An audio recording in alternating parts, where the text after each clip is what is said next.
Hello everyone. Let's start our third session and the last session of lesson reproduction in plants. Okay.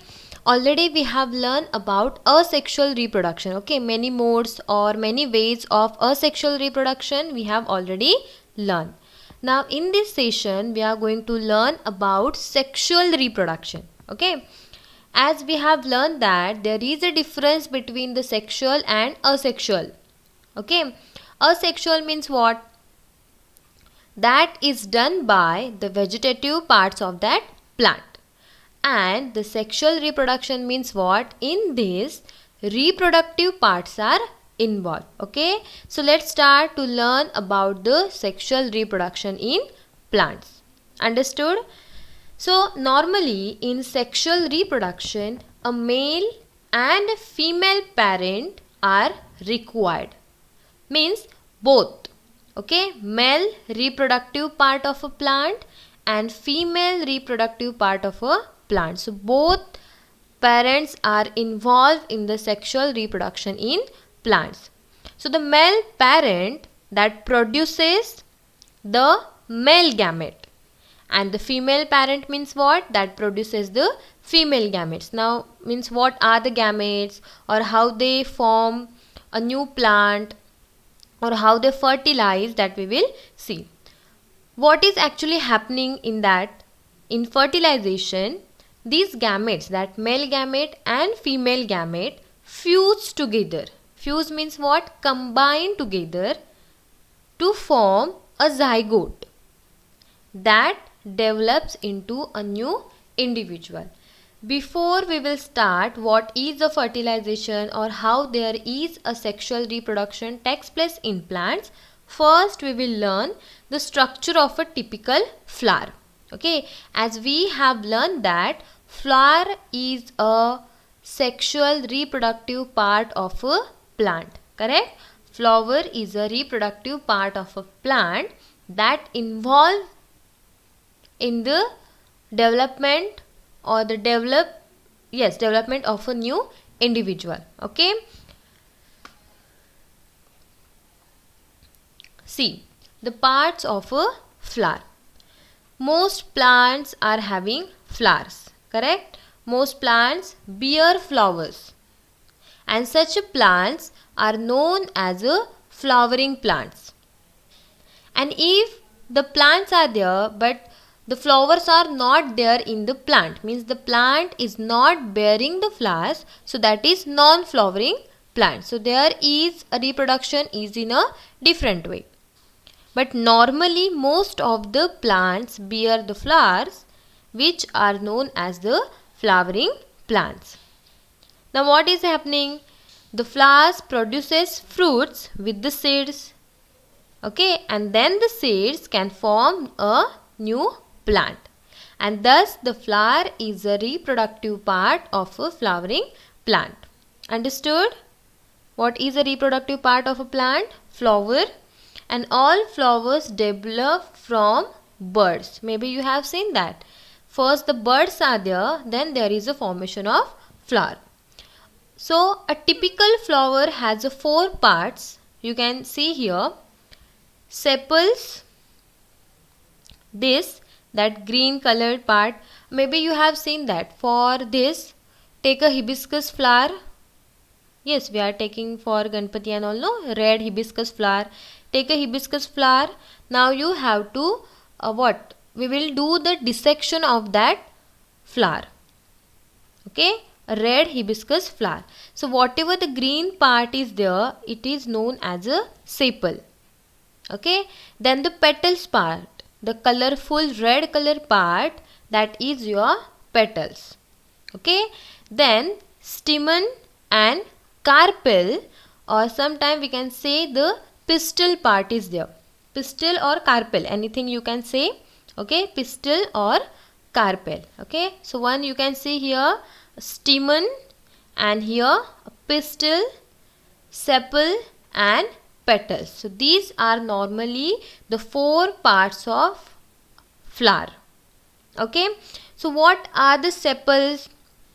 That you can see here, the green color part that protect the other parts of flower before it blooms. Have you seen any bud? Hey, the green color part is there that protect that petals. Yes, so before blooming, that sepals protect the other parts of flower. Then the petals. Okay, normally the petals are coloring, means colored parts are there. Sepals are usually green in color, but the petals are maybe red, maybe white, orange, pink. Okay, so colorful part of a flower is petal. Okay, the petals are either colored or white and are seen as the flower blooms. Okay, when the flower open, we can see the petals properly. They usually attract the insects. Have you seen that many insects are sitting there? Because of what? Because of the attractive color of that petals. Okay, but the sepals and petals do not directly take part in reproduction. Okay, they are not involved in the reproduction. They are the parts of flower. Now we are learning only the parts of flower. Which are the reproductive part of the flower? See, flower is a reproductive part of a plant, but actually two parts of a flower are directly involved in the reproduction, that are stamen and the pistil. So the stamen is actually, you can see here, means this part. You can see here small fenugreek like seed and the long thread is there. So that is your stamen. That is male reproductive part of the flower. Underline that sentence. Okay, stamen is the male reproductive part of the flower, which consists of a long narrow filament. You can see here a long narrow tube. It is known as a filament with an anther at its tip. So you can see here this structure is known as a anther. Okay, at the top of the filament anther is present, and both anther and filament together form a stamen. Okay, which is a male reproductive part of the flower. And these anthers produces pollen grains. That also maybe you have seen that. See that hibiscus flower. Do you have hibiscus with you now? If no, then please bring hibiscus flower. Okay, check the small powder like structure is there, or the small dots are there at the top of that anther. Yes, have you seen that? Yes, so these are actually the pollen grains which form the male gametes. Okay, what we have learned that we required male gamete and female gamete. So which is the male gamete? Your pollen grain.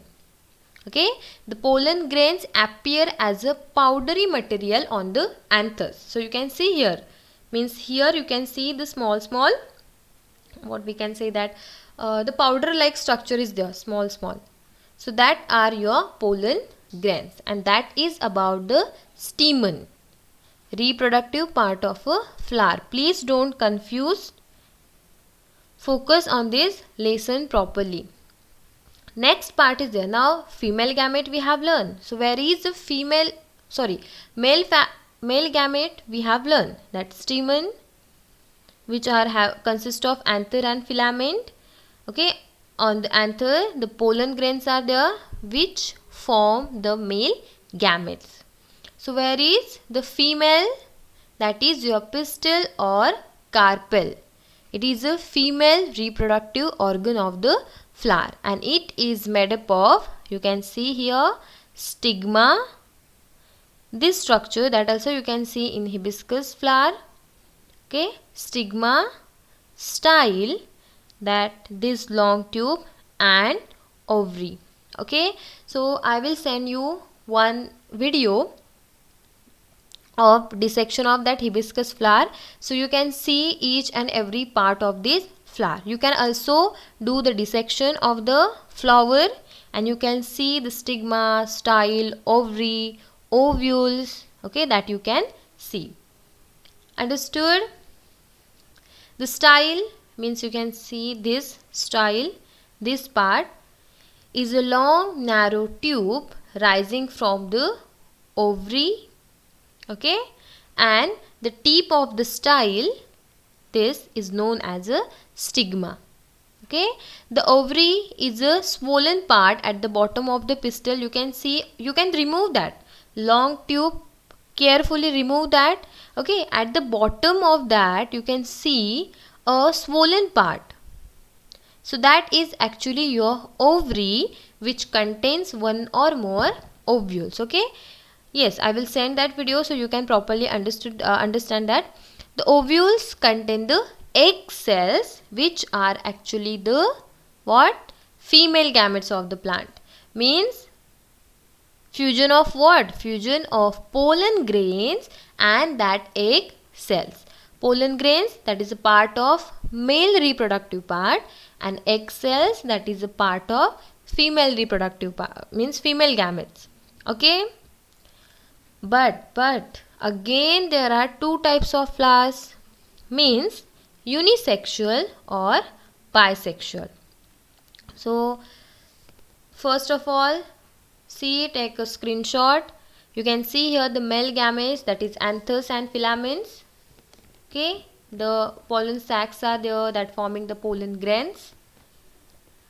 Then the pistil or the carpel, that is a female reproductive part of flower. I have given the function and the function and structure. Yes, I have given that. Okay, take the screenshot and write down the note, because sexual reproduction in plant is most important point of this lesson. Okay, now there are two types of flowers. First is unisexual flower and second is bisexual flower. Now what is unisexual and what is a bisexual? See, some plants are having separate female and male flowers. Yes, it is also happening. The male flower has only the male reproductive part, that is stamen, and the female flower has only the pistil. Okay, that is your stigma, style and ovary, the female reproductive parts. When the flowers which contain either male or female, so that female reproductive parts, so that flowers are known as unisexual, means either in that flower stamen is present or pistil is present. Okay, only one reproductive part is present, then it is known as a unisexual flower. Understood? For example, watermelon, then papaya, bitter gourd, cucumber, coconut. So these are having unisexual flowers. Maybe you have seen that bitter gourd, then cucumber, small flowers are there. These are actually unisexual flowers, means either they are having male reproductive part or female reproductive part. Understood? Yes. And next, bisexual flower means what? Plants such as lily, then hibiscus or orange, that bear flowers which are having both male and female parts. So these are known as a bisexual or perfect flower. Okay, perfect for development of new individual. Understood the parts of the flower? Okay, now how the male gametes reach the female gametes in the plant. So that is happening because of the pollination. Okay, now what is a pollination? When there is a transfer of pollen grains from the anther to the stigma, so that is known as a pollination. Okay, as we are moving, that is displacement from one place to another place. Same is happening in the pollination. Okay, it is important for definition or short note. Okay, whenever I am saying, write down IMP. Okay, so pollination means what? See, the anthers Okay, they are having the pollen grains.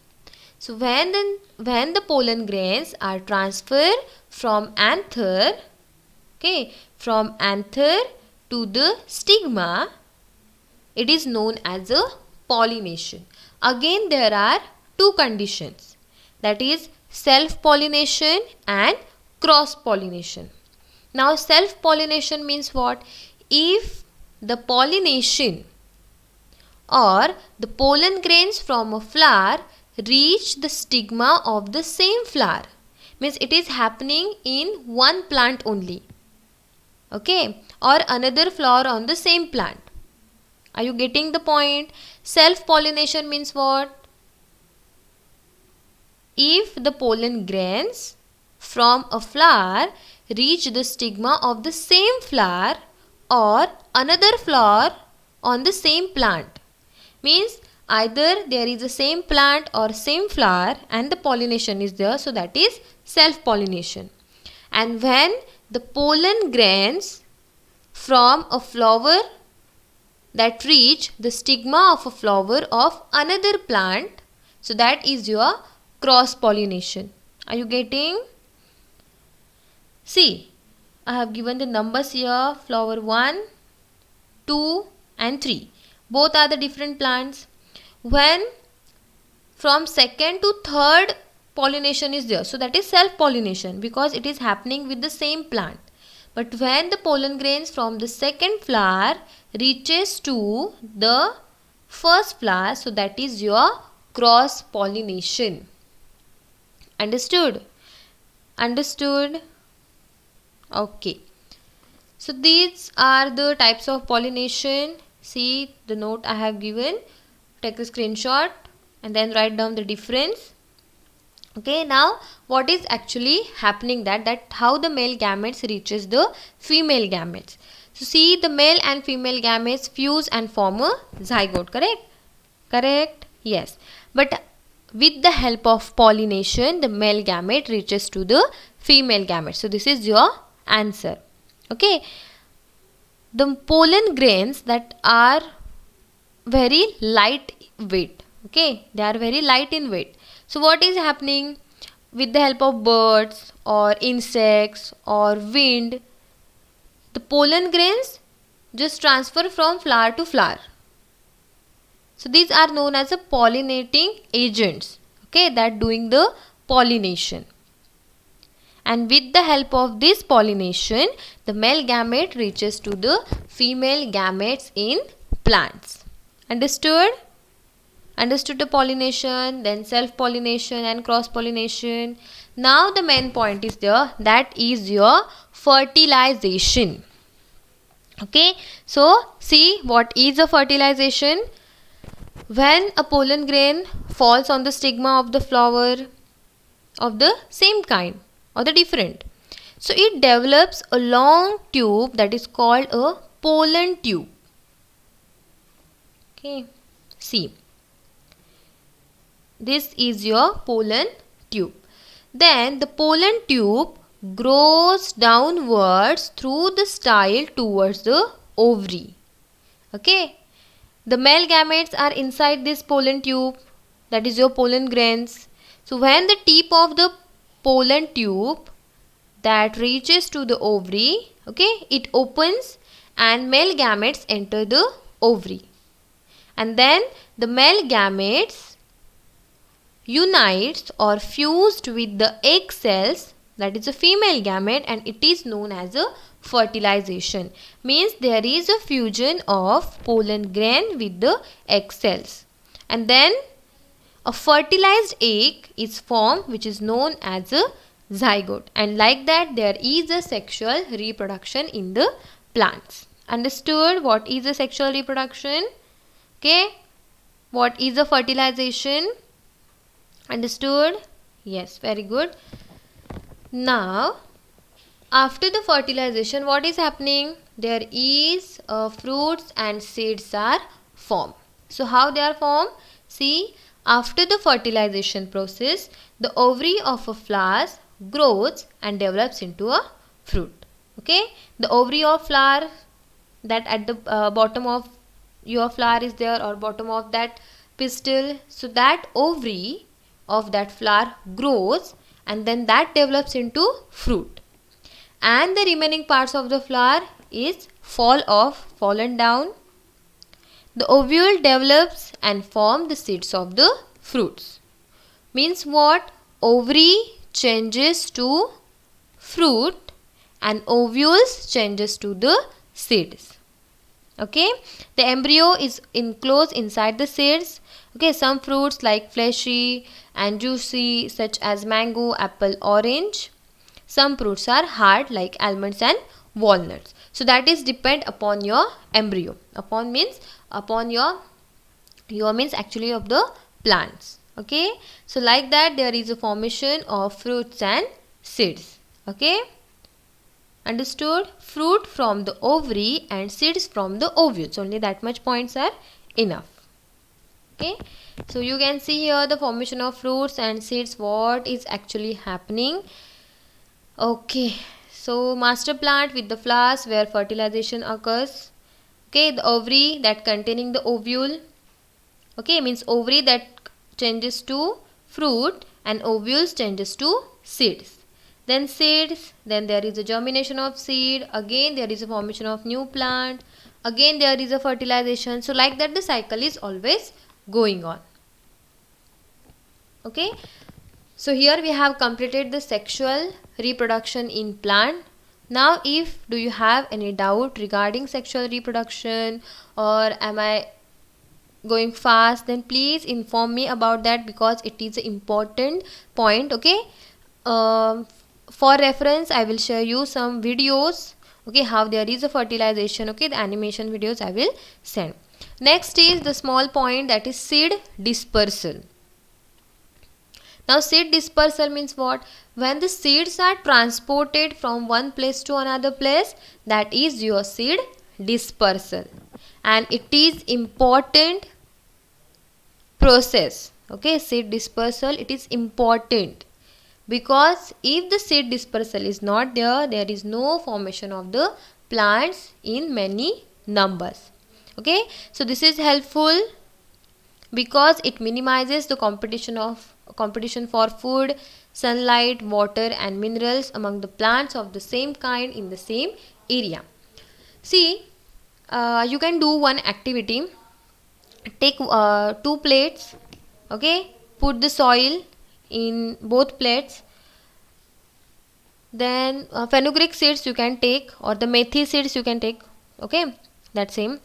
Put that in the soil in more amount. Okay, take 1 plate and put that in a congested, and in second plate put only 15 to 20 seeds, and in 1 plate means whatever you want, please put that much.